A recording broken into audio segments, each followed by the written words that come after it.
buenos días. Vamos a retomar nuestra catequesis mistagógica. Ya prácticamente será esta última semana, y en estos 3 días, hoy lunes, el miércoles y el viernes, concluiremos, vamos a abordar plenamente el ritual actual de la iniciación cristiana para adultos. Y de esta manera vamos a hacer una especie de recapitulación de todo lo dicho. Vamos a encontrar efectivamente estos elementos, pero ahora los vamos a encontrar ya ordenados en el ritual actual. Aunque en cierta manera los elementos que se han ido agregando, algunos otros omitiendo, vamos a ver que la estructura y la temática de la iniciación cristiana no se vio afectado o no está afectada.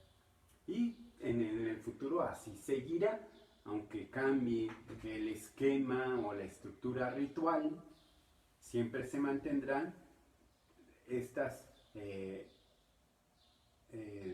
dos cosas: la estructura ordenada de los sacramentos y concretamente de la eficacia de ellos, teniendo presente que las diversas formas en que la Iglesia va organizando, sobre todo lo previo a la iluminación, o sea, lo que se realiza en el domingo, o mejor dicho, la vigilia pascual, como se tiene estructurada la iluminación. Aunque esta iniciación cristiana ya inicia con el periodo del catecumenado, ahora reducido. Ya habíamos dicho que antiguamente a 3 años, ahora pues es un ciclo de 6 meses para los adultos, o sea, los que ya son personas más allá de 13, 15 años. En cambio, para los niños, como se ha hecho ya últimamente, se van integrando un número ya más, cada vez en mayor cantidad, ya se van integrando los niños a un extenso tiempo de catequesis, sobre todo para recibir gradualmente los sacramentos según conforme va madurando el joven, el niño, la niña, van madurando hasta llegar a la edad de más de 12 años para poder ya plenamente ser iniciado, o sea, tener los 3 sacramentos. Estas cuestiones de tiempo de catequesis, tiempo de preparación, etcétera, siempre han sido variables. Lo que no debe variar, como hemos dicho, es la estructura fundamental de la iniciación cristiana. Pero antes de pasar a abordar ya directamente el ritual, baste que me permitan citar una última consideración del padre de la Iglesia, San Ambrosio. San Ambrosio, pues ya habíamos visto, vemos sus catequesis mistagógicas dividida en distintos libros. Miren, es nada más para explicar esto que no lo expliqué cabalmente en su momento, creo, pero ahora lo haré. Que cuando hablamos en San Cirilo hablamos de catequesis y son meramente segmentos divididos. En cambio, en San Ambrosio hablamos de libros, y en San Ambrosio pues hablamos, en términos reales también veremos que esas catequesis donde vienen o aparecen como libros, en realidad son tantos. Entonces, para las catequesis mistagógicas de Cirilo tuvimos cinco catequesis, y ahora de San Ambrosio tenemos el libro sexto. Habíamos concluido, después de que ya se han mostrado los ritos iniciáticos, las consideraciones como los elementos complementarios, como la diversidad de los dones. También San Ambrosio, me parece muy lógico y muy atinado, nos regala un segmento en el que nos enseña a orar y hace una muy buena consideración entre la oración personal y la oración comunitaria. Lo hace San Ambrosio para que sepamos que nosotros estamos abiertos a la oración, o debemos de ser abiertos a la oración, sea en la privacidad de nuestra habitación, como en un momento el Señor lo enseña. Entra tú a tu habitación en lo secreto y ora al Señor en lo secreto, y el Señor que ve lo secreto te premiará. Entonces, ese es, por un lado, exaltar la oración personal, individual, inclusive en silencio. De hecho, así lo dice San Ambrosio. O sea, que la oración en silencio interior es la más eficaz. No porque la oración que se expresa con cantos, con oraciones, en medio del público, o sea, de público, de gente, de otros hermanos de la comunidad, no porque tenga menos valor, sino simplemente que da más riqueza la oración interior, porque es donde hay una confrontación interior en el espíritu. Confrontación quiere decir encuentro, un encuentro para poder discurrir, hablar con el Señor, presentar inquietudes, etc. Y el Señor, cuando de verdad estamos en sintonía, nos viene la iluminación por medio de la oración. Así lo expone San Ambrosio de una manera muy clara. Así, de hecho, dice el valor de la oración interior, y propone después una valoración de la actitud en la oración. Desafortunadamente, o afortunadamente, o en ese momento era lo que apremiaba, no vamos a hacer juicios de valor sobre el proceder de San Ambrosio. En esta cuestión de la actitud de la oración, San Ambrosio se enfoca un poco más a la apariencia externa, y es donde mete la catequesis para resaltar que la mujer no vaya en adorno, que la mujer no vaya con elementos exagerados, que no canten, hablen en voz alta, etcétera. Simplemente retoma una disciplina que el mismo San Pablo ya había propuesto. Y esa cuestión de la oración, pues sí es esta oración ya es conocido por todos nosotros, en el que somos invitados a la individual y comunitaria. Cada una tiene su valor, cada una tiene su propio espacio, y qué bueno que nosotros podamos presentar así. Entonces vamos a, déjenme leerles así de esta manera, literal, semiliteral, déjenme leerles de esta manera semicontinua el último inciso y las catequesis de San Ambrosio, que van a ver cómo aglutina toda la intencionalidad misma de la mistagogía. Dice San Ambrosio: os hemos enseñado, según los límites de nuestra capacidad, lo que quizá no pudimos aprender. Lo hemos expuesto como hemos podido. Bueno, ese es todo un acto de humildad, ¿verdad? O sea, San Ambrosio, el maestro, ¿no? El maestro San Ambrosio dice: pues me disculpan si no pude satisfacer todo o no pude explicar todo como yo hubiera querido, ¿no? Entonces dice, pero lo hicimos hasta nuestro límite. Y dice que lo que les hemos enseñado,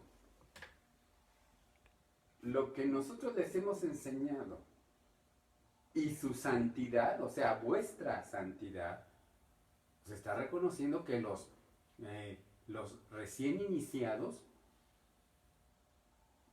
recibiendo ya la mistagogía, recibiendo ya la iniciación y ya la mistagogía, les concede el título de santidad, de santos, y dice: confiamos que con vuestra santidad, instruidas por las enseñanzas de nuestro obispo, se esfuercen en retener lo que han recibido. O sea, ya les toca a ustedes. Ahora les toca a ustedes. Nosotros ya les dimos la mistagogía. Ustedes también ya recibieron la iniciación cristiana. Ahora es responsabilidad de ustedes conservarlo. A tal grado que sean agradables a Dios, así como su oración, con lo que cerró, nuestra oblación sea como hostia pura. Nuestra oblación sigue siendo el ofrecimiento de nuestro Señor Jesucristo bajo la especie del pan y del vino. Y en ustedes Dios pueda reconocer su sello, o sea, la confirmación. Que Dios pueda ver en nosotros, efectivamente, que nosotros manifestamos nuestra fe en Jesucristo de manera auténtica. Es el signo del sello. Estamos sellados por el signo del Espíritu para hacer imagen de Jesucristo en este mundo y para la iglesia. Para que también ustedes puedan alcanzar la gracia y la recompensa de vuestras virtudes por nuestro Señor Jesucristo, para quien es el honor, la gloria, la alabanza y la eternidad desde el principio y ahora y siempre por los siglos de los siglos. Amén. Obviamente estas palabras ya son muy habituales para ustedes, ¿no?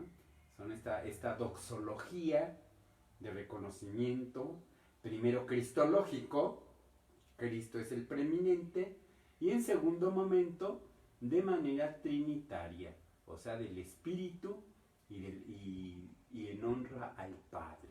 Así que ahí termina esta catequesis precisamente con una doxología trinitaria.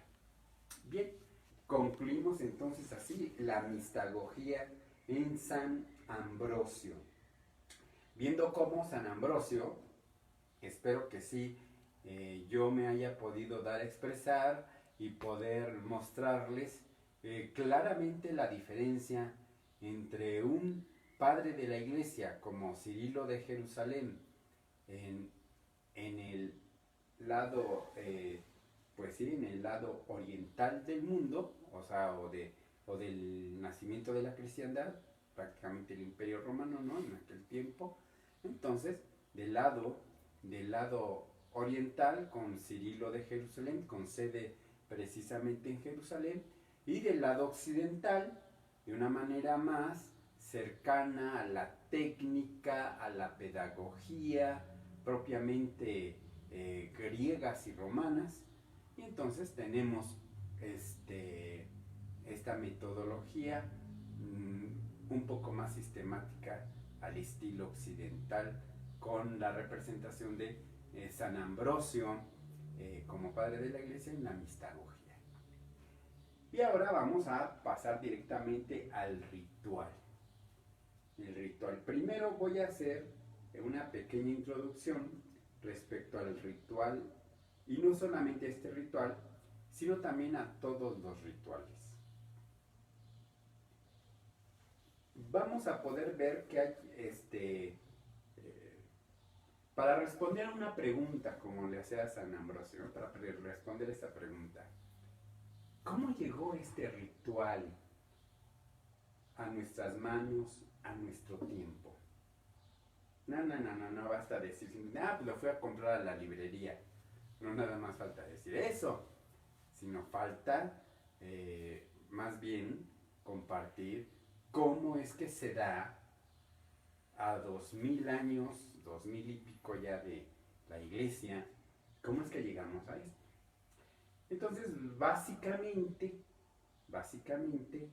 vamos a dividir en ciertas secciones estas etapas de un ritual. Entendiendo en el sentido del campo de lo cultural, no de lo cultural, hay que diferenciar, es cultural, o sea, lo que se refiere al culto, no a la cultura, sino al culto, que significa todos esos ritos, todos esos himnos, cantos, oraciones que se hicieron y se hacían en las distintas partes del mundo donde se instauraba el cristianismo, cómo empiezan a ritualizarse. Y en este caso podremos decir que una de las cosas más cercanas que se tienen como rito, como semilla de un rito, pues sabemos que es la Eucaristía. Porque ya desde los 12 apóstoles, con el ejemplo tomado de nuestro Señor Jesucristo en la última cena, inicia una acción que, mandada por el Señor, hagan esto en conmemoración mía, empieza a ser repetida en las comunidades cristianas. Que primero la comunidad cristiana habrá sido conformada por los 11 apóstoles que quedaron. Recuerden que Judas se suicidó.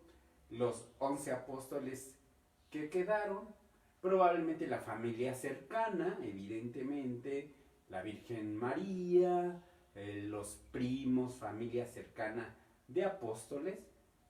Entonces, esos eran los que conformaban la comunidad cristiana. Y si vamos a la comunidad de Jerusalén en un principio, pues no habrán sido más de 40 personas. Ya vimos en Hechos de los Apóstoles, en esta y en todas las Pascuas, cómo se fueron congregando y cómo se congregaban las comunidades. Se iban agregando. Recuerden esos momentos donde Pedro salió, predicó y se agregaron 3000, se bautizaron otros tantos, iba a otro pueblo y allá en otro pueblo, como el centurión Cornelio, se agregó él con toda su familia y todos los de su casa a la iglesia cristiana. Entonces, la comunidad fue creciendo poco a poco, y en el común, ya lo vemos, tanto en Hechos de los Apóstoles, como en la carta primera de Corintios del apóstol San Pablo, como ya había un núcleo ritual, sí pequeño, pero ya recurrente. Cuando San Pablo dice estas palabras de que yo a mi vez les entrego a ustedes lo mismo que me entregaron a mí, que aquel el Señor tomó el pan, lo fraccionó y tomó el vino. Bueno, pues eso hay que recordar que ya con San Pablo ya estamos hablando de varios años después de la resurrección. Si ustedes gustan, pues pongamos unos 30, unos 40 años, ¿no? 35 años más o menos de la resurrección. O por ejemplo el texto en que se tiene datado el, el Evangelio de San Marcos, que es el más antiguo, el de los primeros textos, ya al año 64. San Pablo pues habrá escrito para el año 50 y tantos, si no es que antes. Lo que interesa es ver cómo ya aquí hay rasgos de una ritualidad continua. Con el tiempo, según ciertas regiones, se van aumentando. Entonces ya estaremos viendo cómo hay ritos ya muy específicos en textos que se dan en un periodo entre, entre la muerte del último apóstol, en este caso San Juan, año 99, y el año 215, con el texto de la tradición apostólica.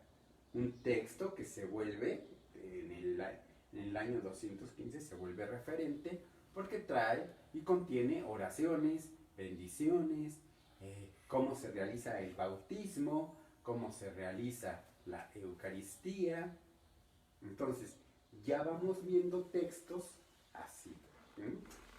Después hay un gran periodo, pasando del siglo segundo, por el siglo tercero, inclusive ya el cuarto que hemos estado viendo, un gran periodo de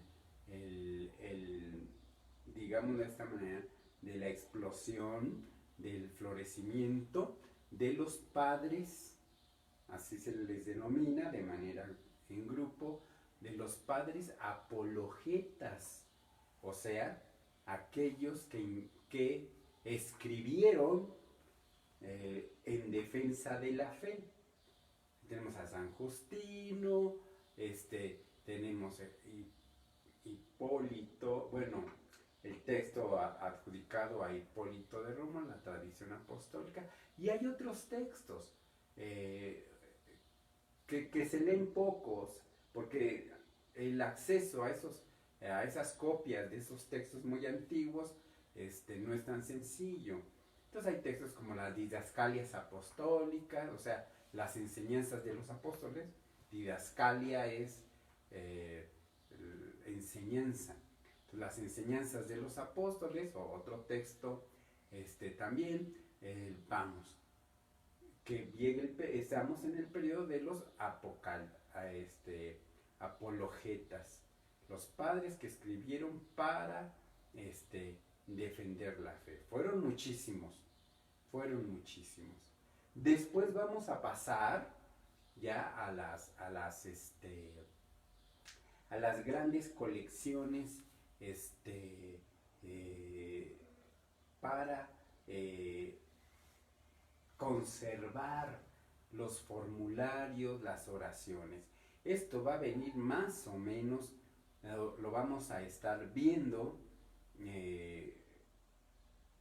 a partir del siglo IV con una colección de textos llamados sacramentarios. El primero de ellos, el texto ya conocido como Veronense, adjudicado al Papa León, de tal manera que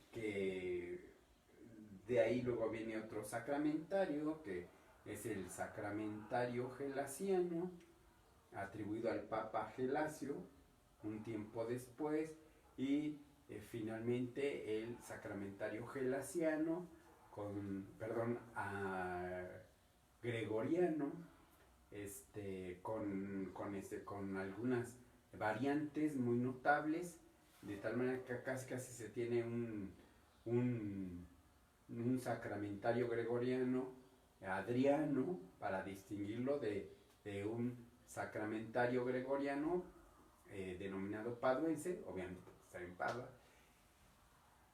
pero ya ahí ya vamos teniendo textos fijos y constantes. Antiguamente, recuerden, antes de que se pusieran por escrito las oraciones, los prefacios, etcétera, es bueno que sepamos que por lo menos los 3 primeros siglos de la iglesia cristiana no había rituales, se fueron conformando, no había textos.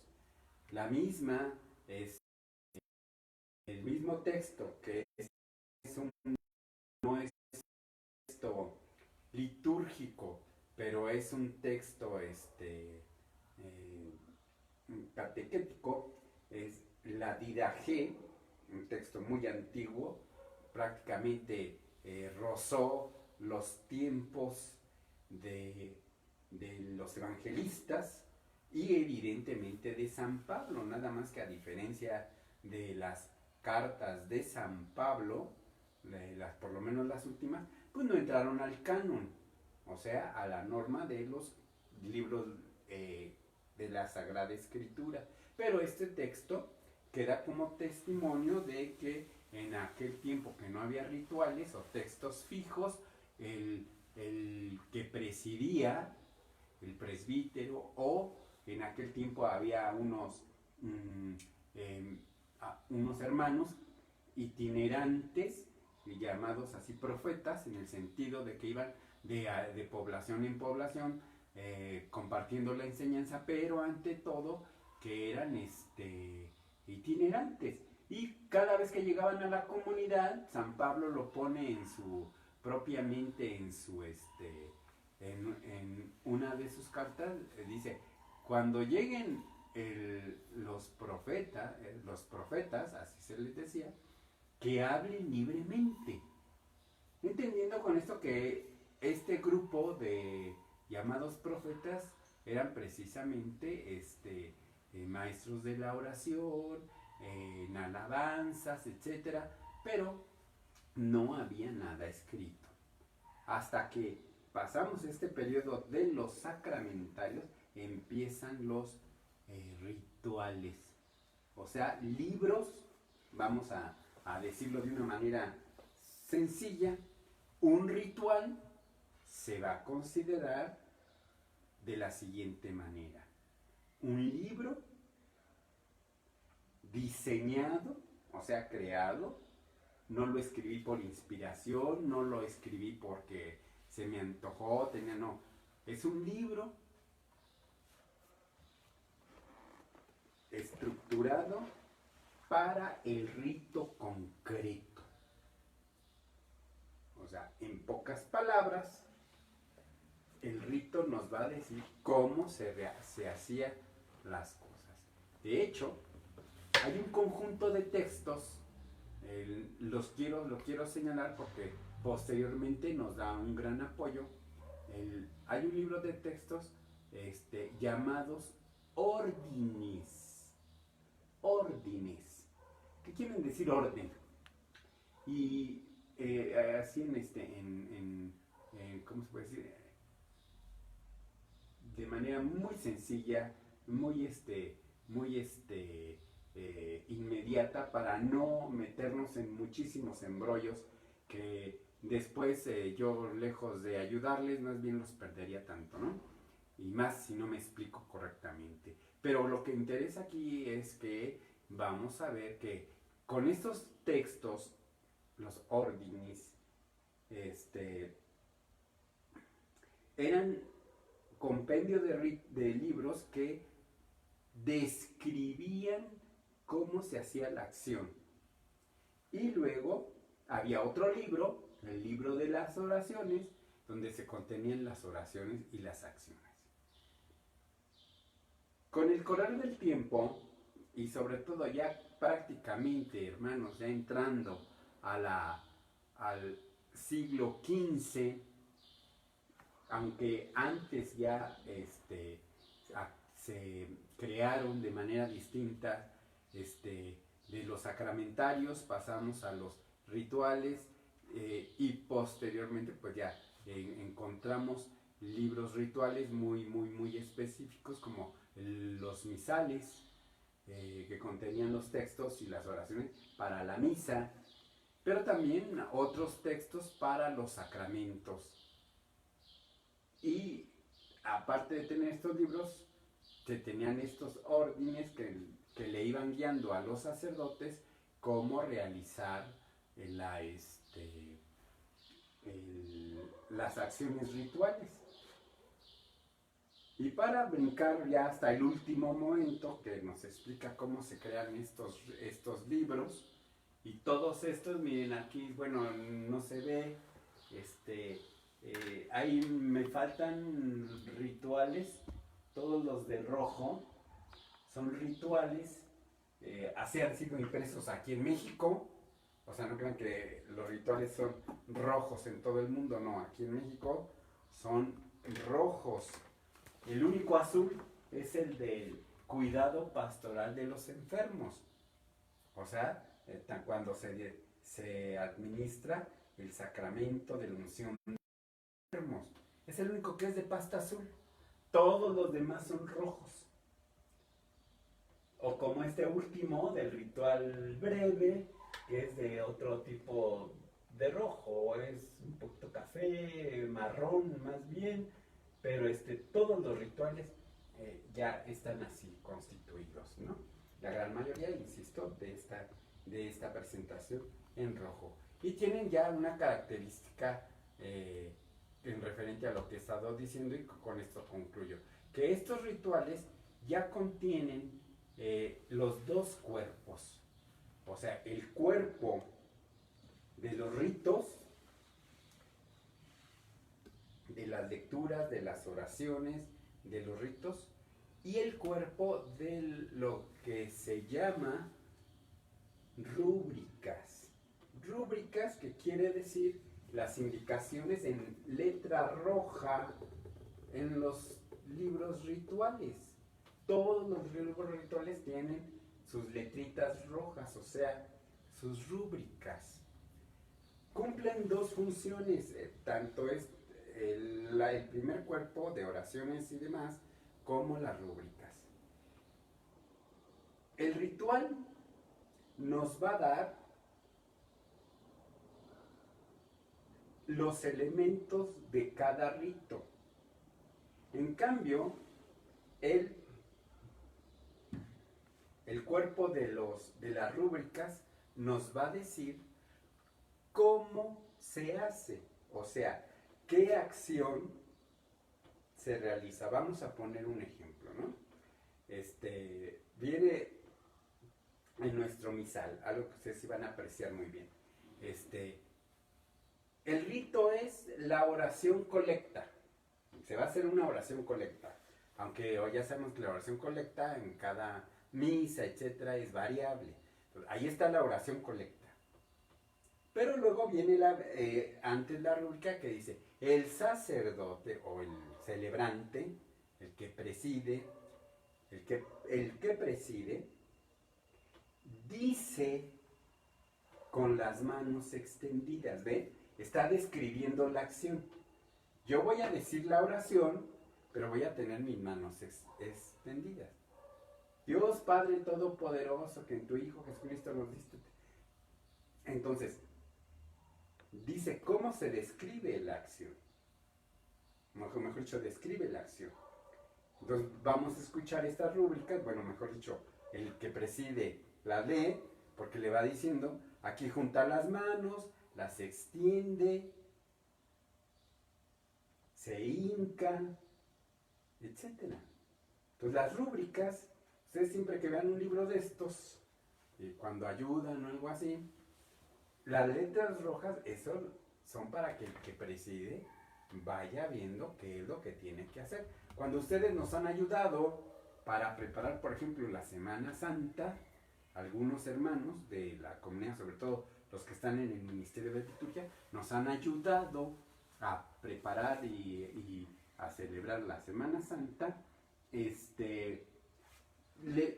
junto con nosotros repasamos el ritual y vamos leyendo las rúbricas para que vayamos viendo qué es lo que tenemos que hacer, cómo lo tenemos que hacer, cómo pasamos de aquí para acá, si pasamos de frente y hacemos reverencia o hacemos genuflexión, etc. Entonces aquí cada rito viene acompañado de sus rúbricas para decirnos cómo se realiza la acción ritual. Entonces, es lo que quiero decir acerca de estos rituales. Y el tercer elemento, que es bueno que todos lo sepamos, es los rituales no salen ¿cómo decirlo? De la espontaneidad del presbítero o del presidente. O sea, no es de que ahora se me ocurre hacerlo así. Y es que fui a un lugar de vacaciones, vi a un padre cómo celebraba y me gustó cómo lo hacía ahí. Y las mismas personas nos dicen, padres que fuimos a tal lado y el padre hizo esto. Pues miren, y luego de aquí se deriva otro error de muchos de nuestras feligresías que dicen que pues las cosas se hacen como cada padrecito quiere. Eso no es cierto. No debe de ser así. Tanto los sacerdotes, todos los ministros, desde los ministros extraordinarios de la comunión, desde los ministros acólitos, lectores, diáconos, presbíteros, o sea, todos los que tienen un ministerio en la iglesia, hasta el Papa, hay una serie de elementos que nos rigen para realizar nuestro ministerio, para realizar nuestro ministerio, nuestro servicio. Vean, sería contradictorio. Un diácono no puede realizar las acciones, algunas acciones que hace un presbítero. Y un presbítero no puede hacer las acciones que hace un obispo. Hay algunas que son en común, sí, pero hay algunas que son específicas. Entonces no hace cada quien lo que quiere, sino lo que se tiene que hacer en orden a su grado de ministerio. Entonces quitémonos esta idea de que entonces cada padre hace lo que él quiere. No, no hace lo que él quiere. Hace lo que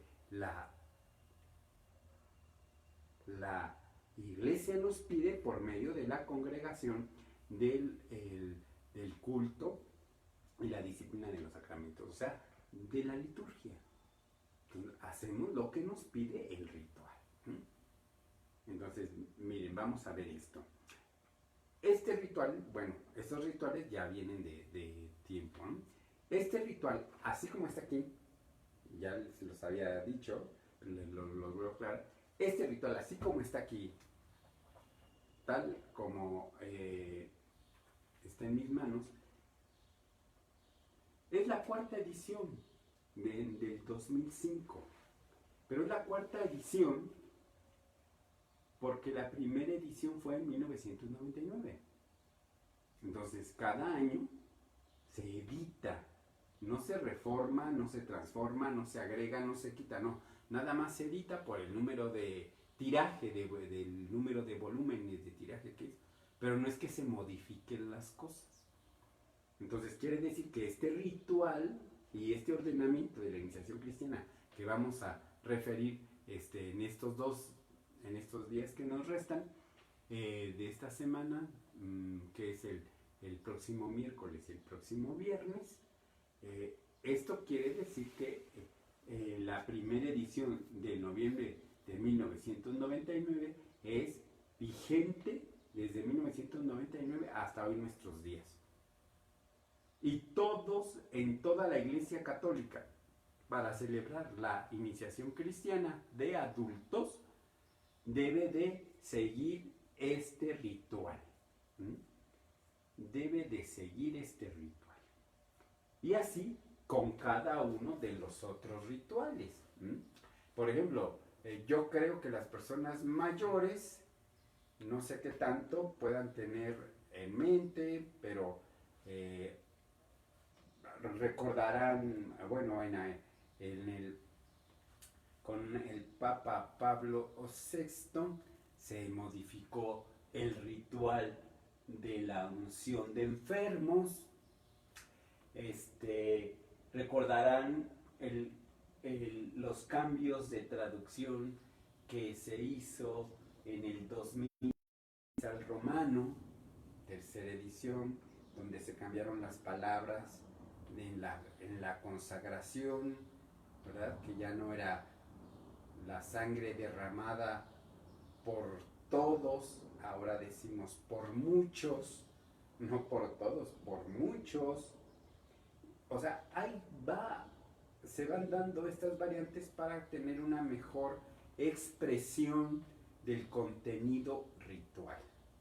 Bien, pues sepamos esto, los rituales tienen esta situación, este doble elemento que es la fijación de un rito y al mismo tiempo el complemento en ciertas variantes dependiendo la necesidad de la región, o sea, de la región, del lugar, del país, de la cultura en la que se inserta la Iglesia Católica y expresa así la fe en nuestro Señor Jesucristo. Que esto es lo que quiero resaltar ya que toqué este tema.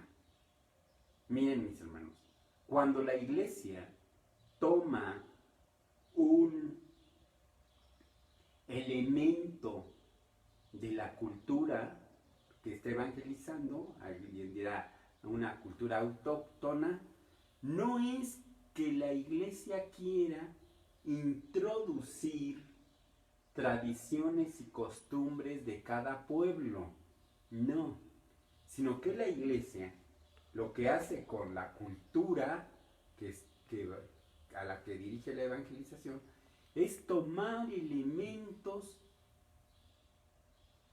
que ayuden a expresar mejor el misterio de la salvación.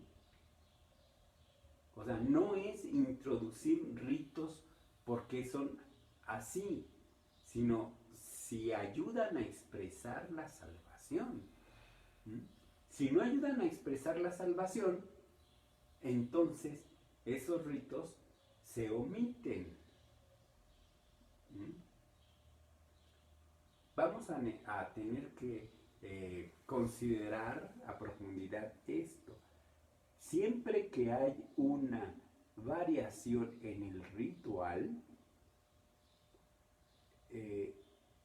la Santa Sede, por medio de la congregación del culto divino y la disciplina de los sacramentos, nos va a dar los elementos necesarios para poder integrarlos progresivamente en el rito moderno y de esta manera no violentar el contenido esencial respecto a la fe cristiana.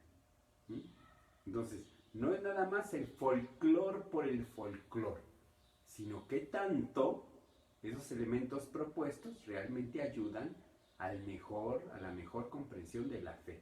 Si no ayudan a la comprensión de la fe, se omite. Esto, desafortunadamente, no se cumple siempre. La historia no lo enseña, y más aquí en nuestro querido país. La historia no lo enseña.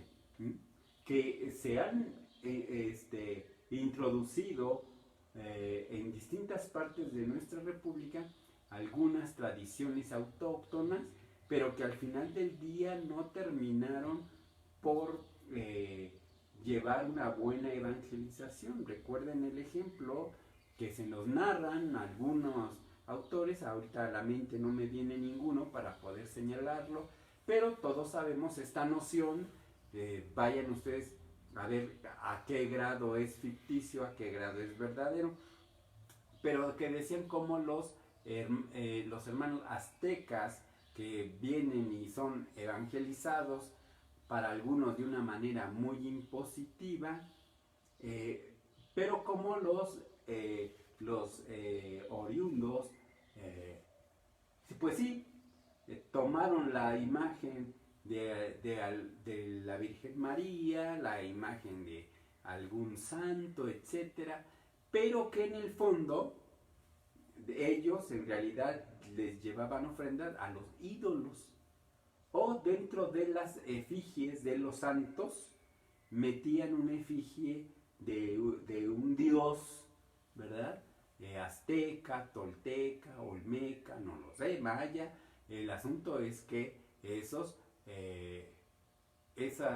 sincretismos religiosos, que eran para evadir o no dejar sus tradiciones antiguas ante el colonialismo, pero fue eso, o sea, fue una muy mala gestión, de tal manera que evitó que realmente el cristianismo fuera penetrando en la mente, en la nous, en la mentalidad, no en la mente, en la mentalidad de los nacionales, de los mexicas, de todos los que tuvieron contacto con la evangelización, les impidió tener una verdadera conversión.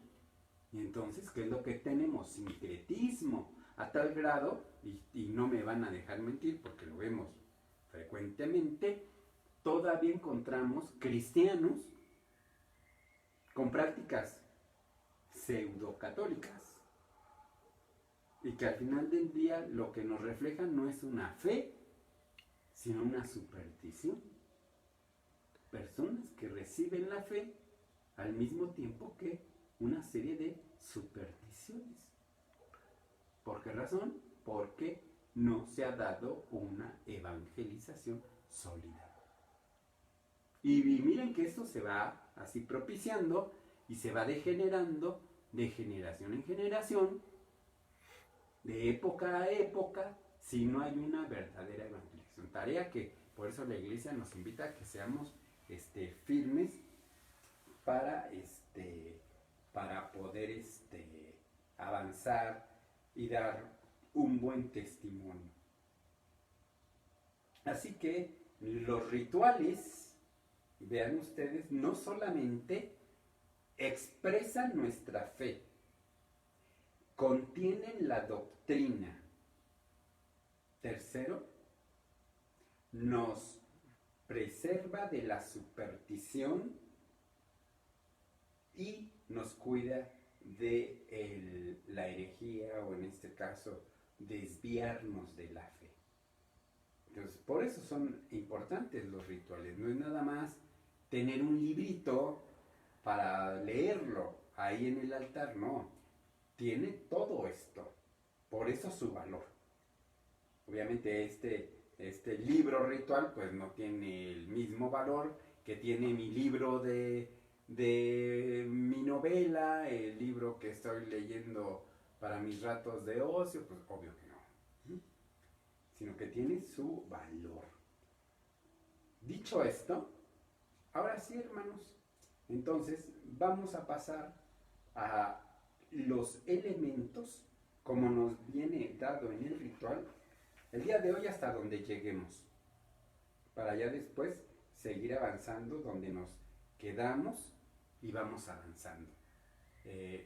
Lo primero que encontramos en un ritual, lo primero que debemos de buscar, ver en el ritual, vean, es esta página. Ciertamente hay unas antes, pero siempre hay una página, si la puedes buscar, enfocarme.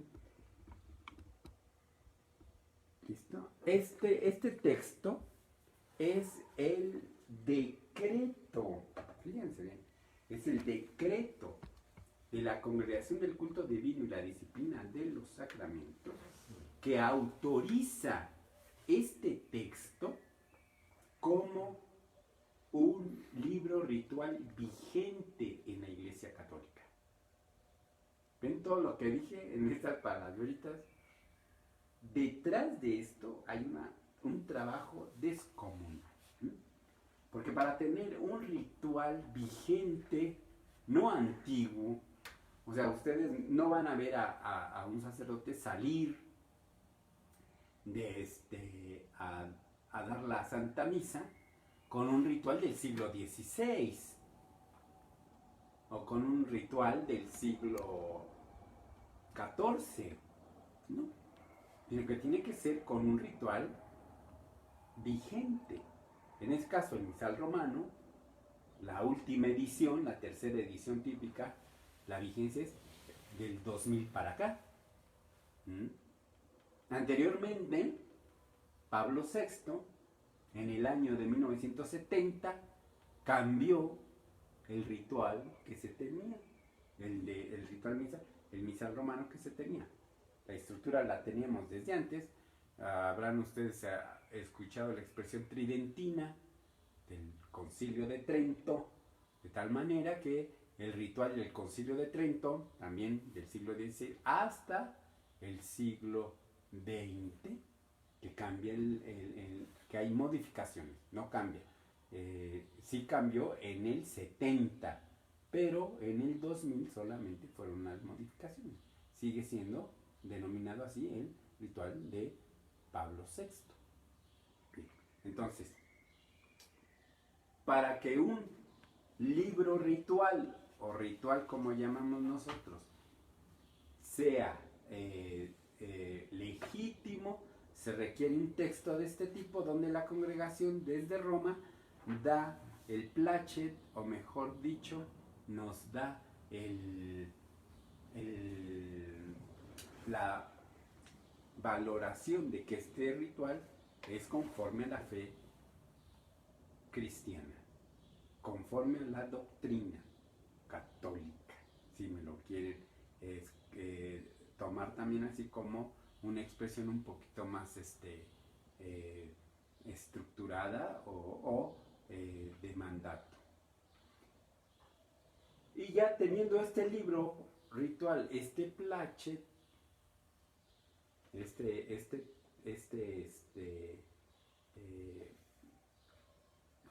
como hemos dicho, esta valoración como un ritual legítimo, ya podemos entonces acercarnos a los elementos que lo integran. En primera instancia, como todo libro litúrgico, lo primero que va a ser el ritual, sobre todo para los que no sabemos de qué se trata, lo primero que va a hacer el ritual es darnos una explicación. Y en ello, esto se conoce como las prenotandas. Las prenotandas, que lo que hace es aglutinar de una manera sencilla y breve la teología del rito que se tiene en el ritual. Entonces aquí, concretamente, este es el ritual de la iniciación cristiana. Entonces, ¿qué vamos a tener en la introducción o en las prenotandas? La teología de la iniciación cristiana. De modo que aquí encuentre el sacramento del matrimonio. No, pues aquí no lo voy a encontrar. Lo voy a encontrar en el ritual del matrimonio, en el ritual de órdenes, para las órdenes, en el ritual del sacramento de la penitencia, para el sacramento. Entonces, cada ritual tiene su elemento donde explica de qué va este ritual, cuáles son los elementos. Y encontramos así en la introducción general, es precisamente su contenido. Aquí nos va a explicar en las prenotandas, antes que nada, si es la iniciación cristiana, iniciará por las etapas de la formación, pero ante todo el valor de los 3 sacramentos, el valor del sacramento del bautismo, con las figuras que incluso ya hablamos, como en San Ambrosio y con San Cirilo de Jerusalén, que hablamos de cómo se utiliza la figura del agua, la figura del cruce del Mar Rojo, la figura la figura del paso de la muerte a la vida, etcétera, etcétera. El sacramento del sacramento, del bautismo, vamos a encontrar de la confirmación, posteriormente de la Eucaristía para completar la iniciación. Nos va a decir las funciones del ministro o de los ministros que intervienen en estos ritos.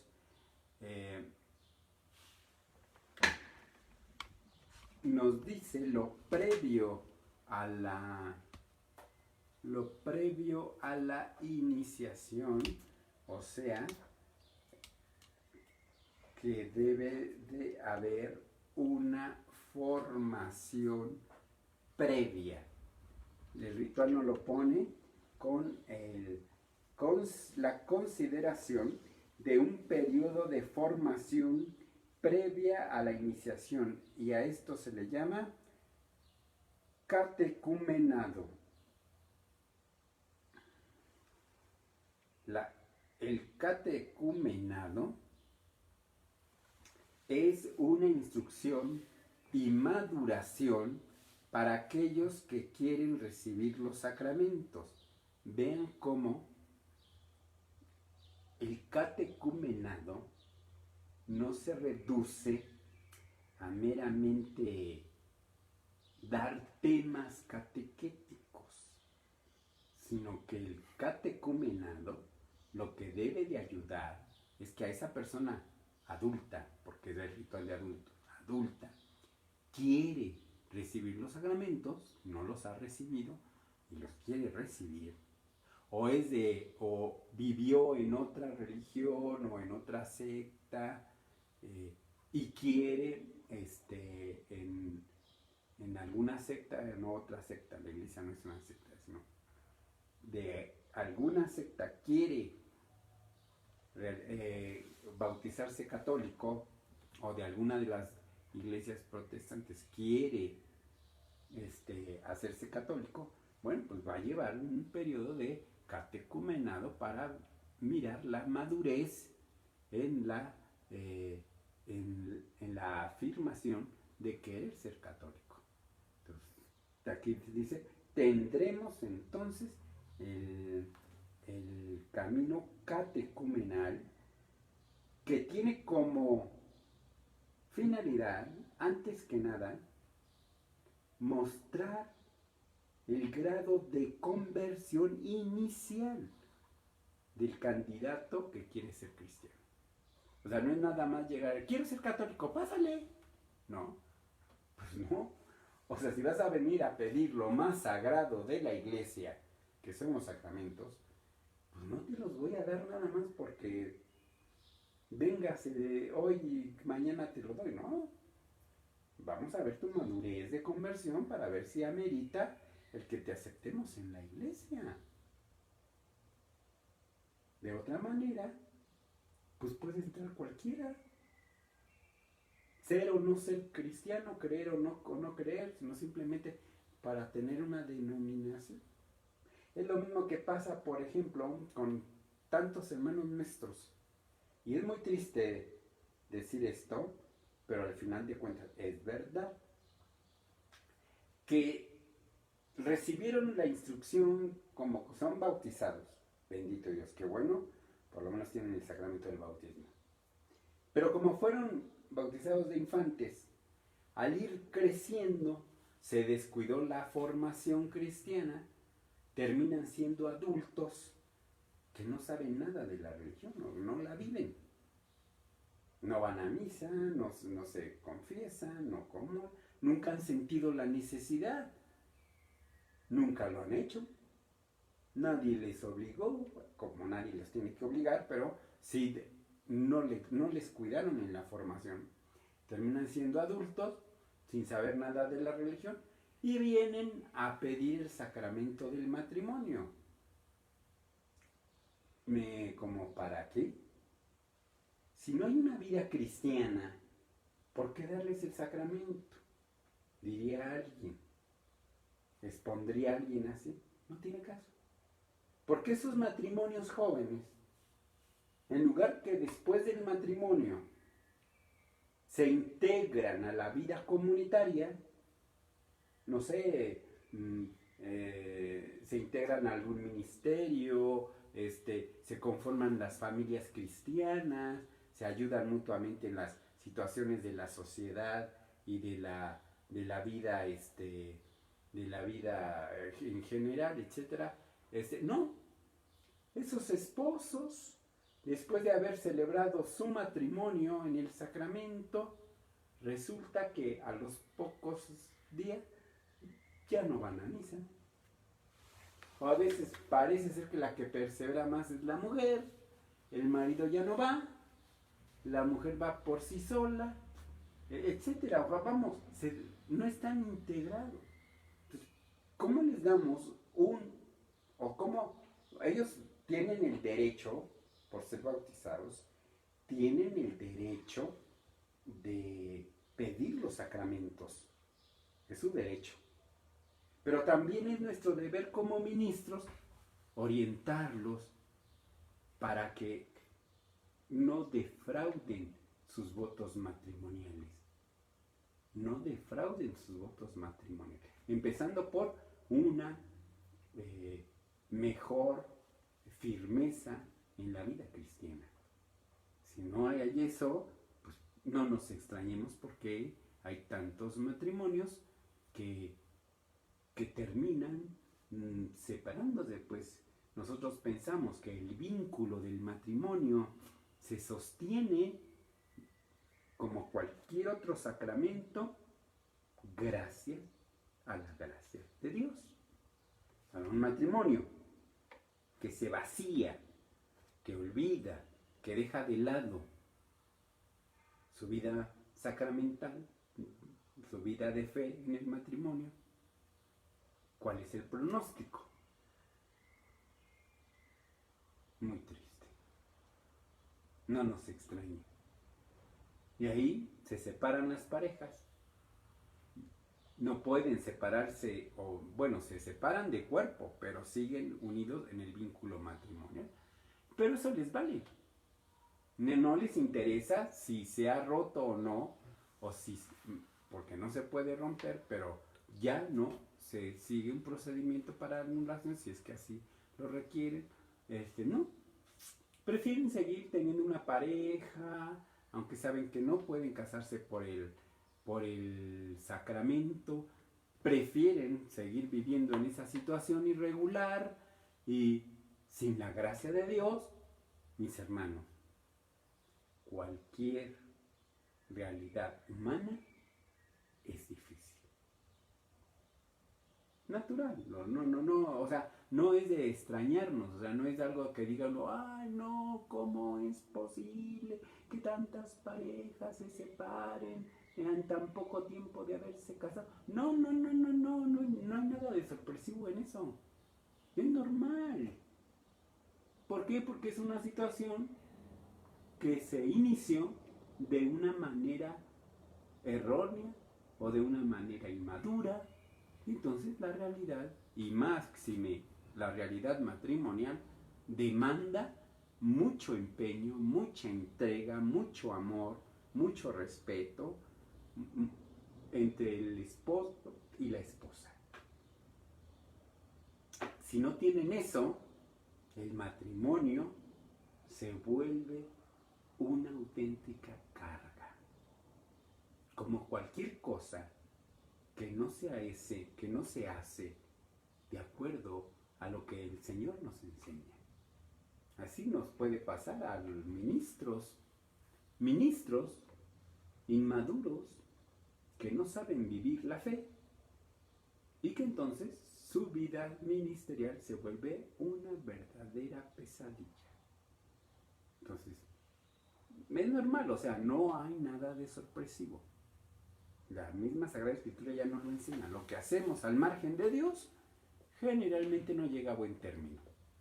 Por eso debemos de considerar ese valor de del Señor en nuestras vidas. Y por qué la Iglesia nos propone un itinerario de vida para que podamos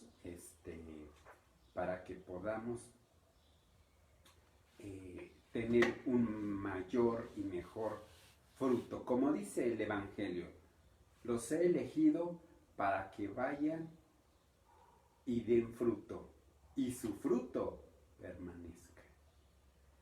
O sea, no es para improvisar el ser cristiano. No hay que ser cristianos improvisados. Hay que ser cristianos perseverantes, fieles, formados, firmes.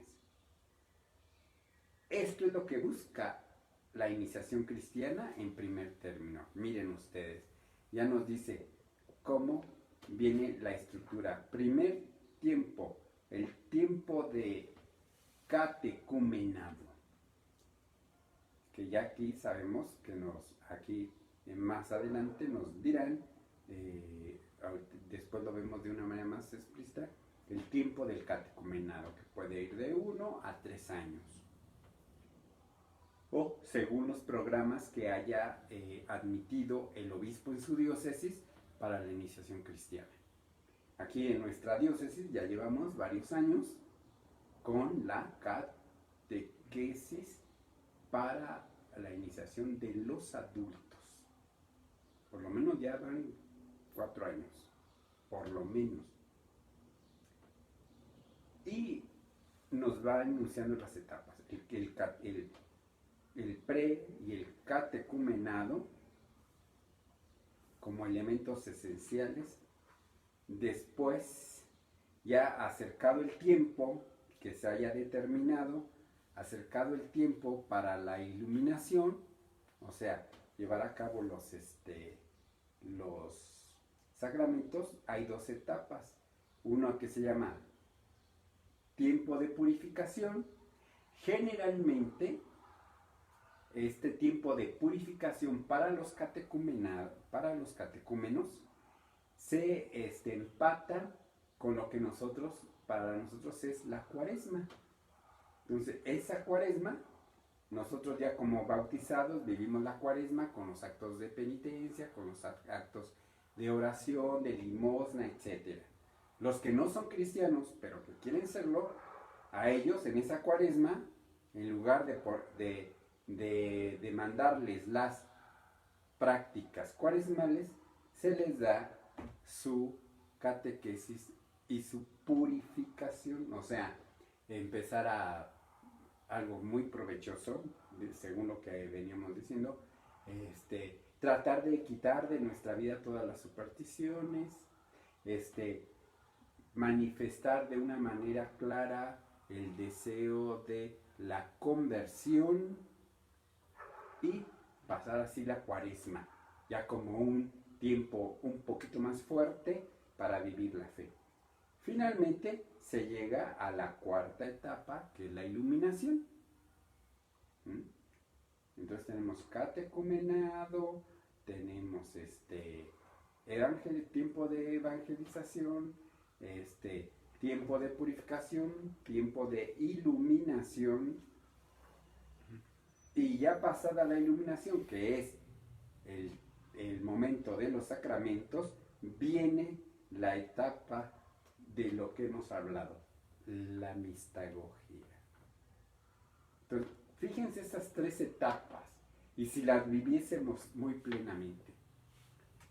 Con esto concluyo el día de hoy, sintetizando precisamente estas 3 grandes etapas de la iniciación cristiana. Número 1, el catecumenado, con el tiempo que sea, ¿no? De 1 a 3 años, dependiendo la madurez de cada uno. Luego, decíamos, el segundo momento, la purificación. La purificación que equivale al tiempo de Cuaresma. El cristiano ya iniciado vive la Cuaresma, el que aspira a ser cristiano vive la purificación durante la Cuaresma. Luego, terminada la Cuaresma, el cristiano vive la Pascua, el neófito, ya que se hizo la vigilia pascual y ahí recibió los sacramentos, el neófito recibe la mistagogía. Catecumenado, purificación, iniciación, mistagogía. Terminada la mistagogía, ¿qué queda para el cristiano? Catequesis. La catequesis que puede llevar mucho tiempo, dependiendo los sistemas, dependiendo los esquemas que cada diócesis maneje, pero sigue el tiempo de la catequesis. Ahí ya hay parroquias ya muy avanzadas que dan ya muy establecidos, muy bien organizados, una catequesis muy extensa y prolongada, dependiendo cómo se viva.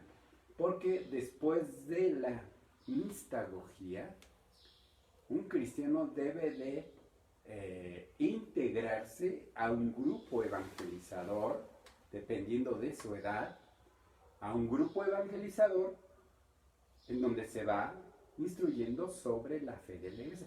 Y en ese caso concreto, para dar un muy buen servicio y aprender muy bien la fe, el estudio sistemático y progresivo del catecismo de la Iglesia Católica.